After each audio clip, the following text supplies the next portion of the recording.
Милано – точка на карте. Маленькая точка, с которой начинается большое путешествие. Я стою здесь, перед дорогой, полной приключений. 1000 километров впереди. Где-то там перевалы, бескрайние шоссе, горные тропы, бесконечная свобода. Я знаю, откуда выезжаю, но не знаю, что ждет впереди. И в этом вся суть. Дорога зовет. Пора ехать. Сейчас я выскочил с Вены, еду в сторону Франции. Обнаружила жесткая, непонятная шестой передача. Заехал я в Виллу, купил я вот такую вот бодягу. От медведей отбиваться. Посмотрим, если нападут. Надеюсь, не нападут. Надеюсь. Сегодня намереваюсь до Милана доехать и где-нибудь под Миланом заночевать. Я направился в сторону Милана, где планировал провести первую ночь. Но, как это часто бывает в путешествиях, дорога внесла свои коррективы. По пути сделал остановку в Виллахе, чтобы купить газовый перцовый баллончик. На случай встречи с собаками, медведем или если вдруг попадется какой-то неадекватный. Затем возникла неожиданная проблема. На шестой передаче в коробке появился странный скрежет. С каждым километром сомнения только росли. Стоит ли продолжать путь? В итоге до Милана я так и не доехал. Вместо этого остановился в Ладзизе, в кемпинге, на берегу озера Гарда. Иногда дорога сама решает, куда тебе свернуть. И, возможно, в этом ее особая прелесть. Короче, искал место для ночевки. Вот здесь вообще деревьев нету. Точнее, лесополос нету, чтобы где-то там притухнуть. Я уже не могу, уже темнеет. Я вообще весь синий уже весь от того, что еду. У меня все онемело. Вот так, в общем, я палатку поставил. Вот эту новую пургу купил. Прошлая надувная была, но она проколола, а эту толстую взял. Сейчас попробую. Хотя сейчас тепло, это в Альпах ее надо пробовать. В прошлый раз в Альпах, когда спал, вот так, я в натуре промерз. Сейчас специально толстую взял. Вольфкин мой шлаф, мешок, короче, для сна, как на русском. Бомбовая тема. Хуже пользуюсь. 2014-го, да? 2013-го вообще бомбовая вещь. Ну и палатка на 4 человека. Жалко, что некого уже есть пригласить сюда. То есть имеется в виду не с кем ездить. Да не, наоборот, нафиг никто не нужен. Что я говорю? Только один, man. Только один и все, forever.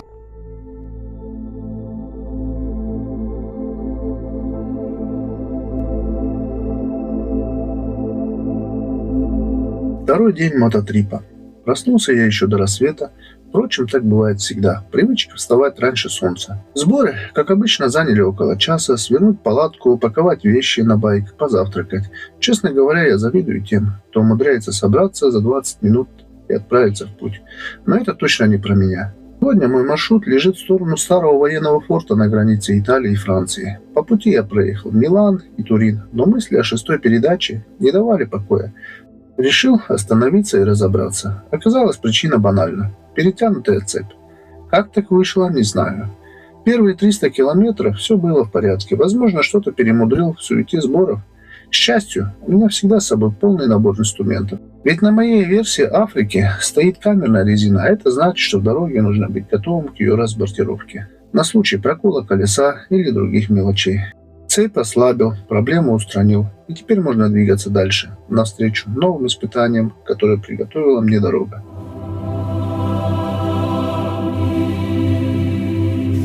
Форт Централ, заброшенный страж Альп. Где-то на высоте 1920 метров среди туманных перевалов Альп стоит Форт Централ. Старый военный форт, который пережил войны, смену границ и десятилетия забвения. Сегодня он привлекает путешественников, искателей приключений и тех, кто хочет прикоснуться к истории. Но что скрывают его стены? Какие тайны хранят эти коридоры, давно оставленные солдатами? И можно ли здесь остаться на ночь? Сегодня я добрался до одного из самых загадочных мест на границе Франции и Италии. Мне есть что рассказать. Форт Централ был построен в 1981-83 годах, когда Италия готовилась защищать свои границы от Франции. Перевал Тенда был стратегически важной точкой, через которую могли пройти войска. Форт был сердцем оборонительной линии, он вмещал до 300 солдат. Здесь могли держать оборону неделями, даже если перевал оказался бы отрезан от снабжения. Форт Централ использовался до Второй мировой войны, но после 1947 года Италия уступила эти земли Франции. Форт потерял свое значение и был заброшен. Но с его стенами связаны легенды. Затерянные туннели, призраки прошлого, закрытые помещения. Можно ли здесь остаться на ночь? Хороший вопрос. Формально форт не предназначен для ночевки, но туристы часто остаются здесь. Главное – утеплиться. Можно ли разводить огонь? Официально нет, так как это территория национального парка, и костры запрещены. Форт Централ – это не просто заброшенное место, это часть военной истории, которую можно увидеть своими глазами. Здесь не работают гиды, нет охраны, только ветер, руины и ощущение, будто ты попал в прошлое. Я всегда говорю, дорога сама решает, куда тебе свернуть. Но это место определенно стоит того, чтобы свернуть именно сюда.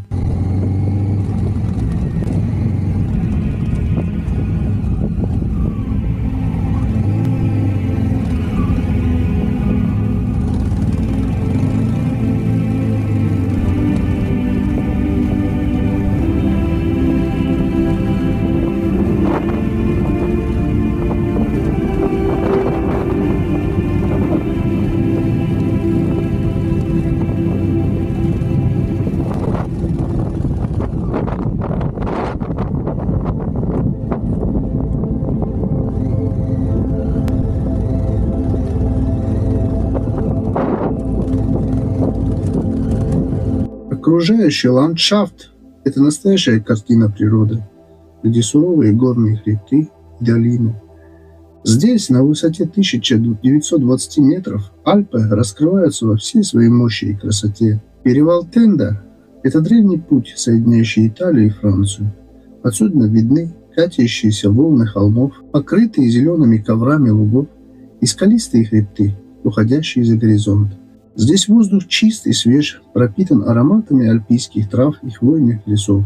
Эти пейзажи заставляют замедлиться, глубоко вдохнуть горный воздух и просто быть здесь и сейчас. Они напоминают, зачем мы отправляемся в путь, почему тянет к горизонту и что значит настоящая свобода.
Но дорога не заканчивается. Форт Централ – лишь одна из точек на моем маршруте. Впереди еще много километров, перевалов и ночевок под открытым небом. И если дорога ведет дальше, я готов ехать.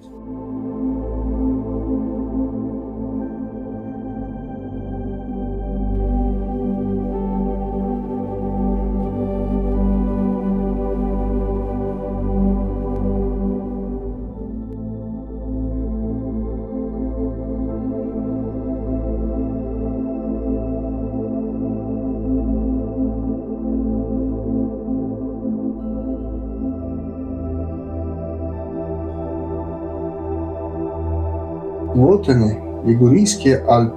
Дикие, суровые, безжалостные. Я здесь на своем байке, и моя цель проста. Просто выжить среди этих скал, среди этих обрывов, среди ветра, который не знает жалости. Здесь нет права на ошибку, нет связи, нет второго шанса. Здесь только ты, дорога и твои решения.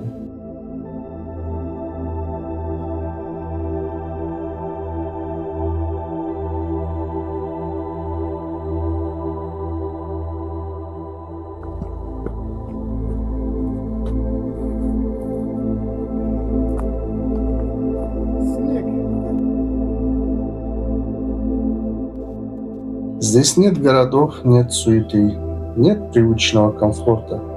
Здесь начинается настоящая свобода. Лигурийская граничная дорога — это не просто маршрут, это путь среди облаков. Дорога, где человек теряет контроль, а природа напоминает о своей силе.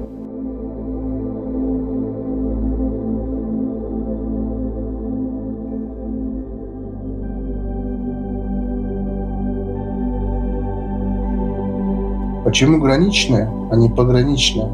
Потому что она проходит прямо по самой линии, разделяющей Италию и Францию. Здесь нет случайных путешественников, здесь нет туристической инфраструктуры, уютных кафе, гостиниц и удобных парковок. Это дорога, которая требует решимости, концентрации и уважения.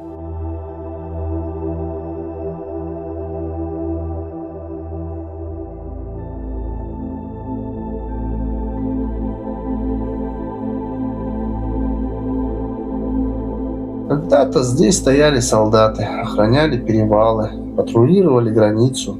Когда-то здесь грохотали обозы, двигаясь от форта к форту. Сегодня эта дорога не принадлежит никому, только ветру, солнцу и тем, кто решился ее пройти.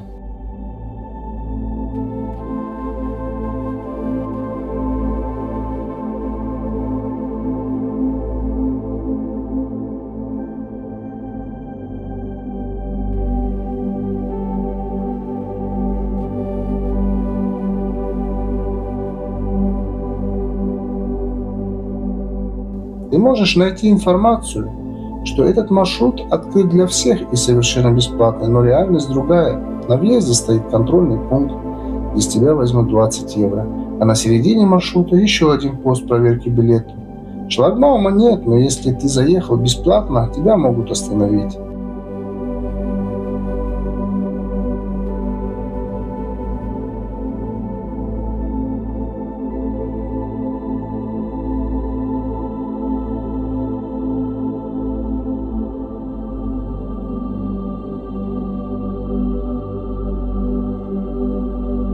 Это не просто дорога, это испытание. Ширина местами всего 2 метра. Встретил встречку, готовься искать, куда прижаться. Некоторые повороты настолько крутые, что ты видишь только небо и пустоту внизу. Здесь нет ограждений, здесь нет второго шанса. Здесь нет связи. Google Maps бесполезен. Только GPS и компас.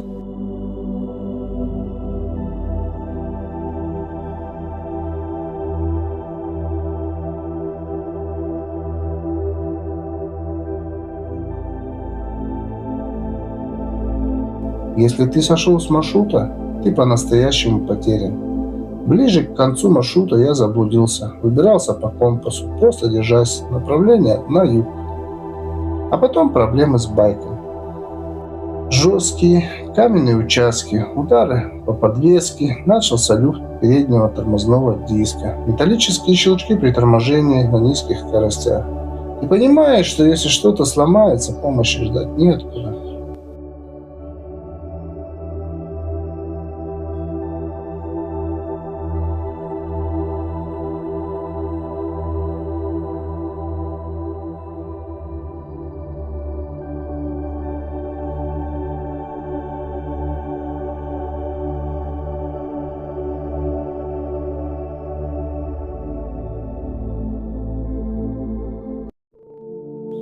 Здесь много мест, где можно встать на ночевку, развести костер, остановиться, прожить этот момент.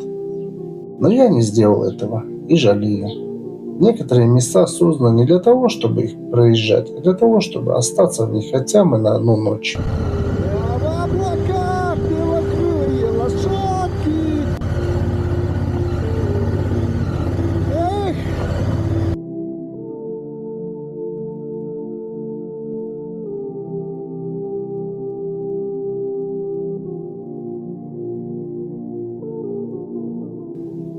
Если ты ищешь комфорт, это не твоя дорога. Если тебе важна безопасность и предсказуемость, лучше выбери другой маршрут. Но если ты чувствуешь зов дороги, если ты готов к испытанию, если ты ищешь абсолютную свободу, тогда да, эта дорога для тебя.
ушатал линзу. Ну, линзу что, защиту. Хорошо, хоть я дополнительные две взял. В общем, в этих горах заблудился конкретно. GPS не работал, ничего не работало. Чисто взял компас и на юг, короче, дал по компасу. И попал на Андорра, что-то там было. На побережье, короче. Сбился, называется, с маршрута. Вообще парковка платная, бесплатная для байкеров. А я весь такой чумазый, короче, и мотоцикл тоже. В такое цивильное место приехал, да? Вот такую парковку я нашел. Кемпинг-плац. Вообще не было ни места здесь. Вон ты в те горы ездил, смотрел. Вообще все забито, дышать нет. Ну, понятно, туристические места. А что, без разницы, заплатил 20 евро. Ну, зато хоть вон розетки есть. Розетки раз туда-сюда. Вот горяченькая мучу. О! Рыба, наверное, вообще сухомятка это надоело уже. Нормальную еду хоть пожевать. Чуть нет, вообще еще есть. Утром можно овсянку забабахать. Где же долго? Посмотрим, серьезная тема. Тонфиш, тут салаты, малаты. Чего только нету. Перемешать с гречкой. Эти мухоморы с этой музыкой в натуре напрягают меня. Надеюсь, они это закончат там ближе к ночному. Я конкретно спать хочу. Проснулся я ни свет ни заря, запрыгнул в седло и направился вдоль побережья через Монако в Ниццу. Честно, Монако мне не зашло вообще. Не понимаю, почему у людей такой вау-эффект, когда они рассказывают об этом месте. Все застроено, тесно, роскошь какая-то показушная, даже дышать нет. В общем, не мое. Как только въехал, сразу понял, делать тут нечего. Открутил ручку газа и свалил в сторону солнца. По пути заехал на заправку, поменял поцарапанную линзу на экшн-камере. В Ницце первым делом отправился в какой-то замок на вершине холма. Название без понятия, но вид оттуда шикарный. Я вообще люблю такие обзорные точки, где можно одним взглядом увидеть весь город. Красиво, спору нет. И вот я на набережной, и как по мне, шляпа еще та. Народу больше, чем людей. Сплошные толпы, суета, полуголые мужики, женщины в бикини, словно выставка тел. А я, если честно, не фанат подобных зрелищ. Да и жара давит, так что пляж отменяется. Решил не терять время. Разворачиваюсь и беру курс на район Соспель.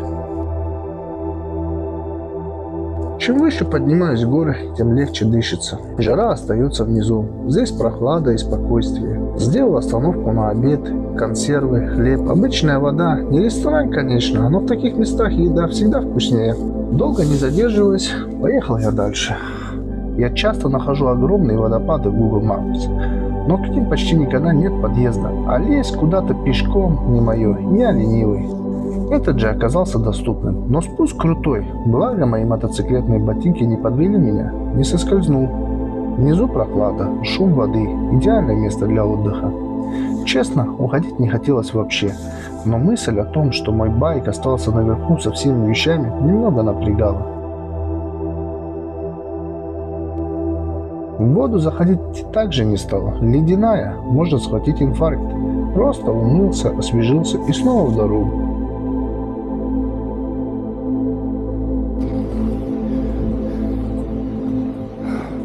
Водопад называется. Горец называется. Северный олень. 2 метра в гору поднялся и все, помер. Тормози да бибикать. Можно руку поднять. Так называемое мотобратство. Если кто не в курсе. Каждый байкер махает другому байкеру. Скутеристов мы не считаем за байкеров, а только настоящих, серьезных пацанов, которые на нормальных. Сейчас уже полшестого, я решил найти сегодня место ночевки пораньше. Спать пораньше хотел лечь. Да, и много чего там подготовить. Материал, который редактировал часа 3-4. Ну и между делом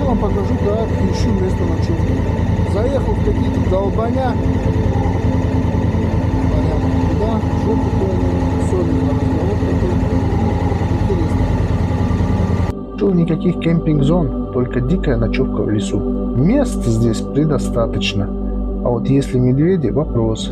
Будучи начитанным о здешних хищниках, решил рискнуть. Тем более, не первый раз ночую в лесу. Честно, больше беспокоил не медведь, а вариант, что придет полиция и оштрафует. А еще хуже, кто-нибудь ночью подкрадется и решит, что мне нужен удар по голове для того, чтобы меня ограбить. Но я не ищу легких путей, и этот адреналин приносит мне радость. Перед сном решил осмотреть байк. После каменистого бездорожья заметил, что на переднем тормозном диске появился люфт. Металлический щелчок на низких скоростях и при торможении. Проверил все остальное, вилка не потекла, цепь подтянул, сделал небольшой круг и вуаля, все нормально. Теперь можно ехать дальше в свой лонг-трип.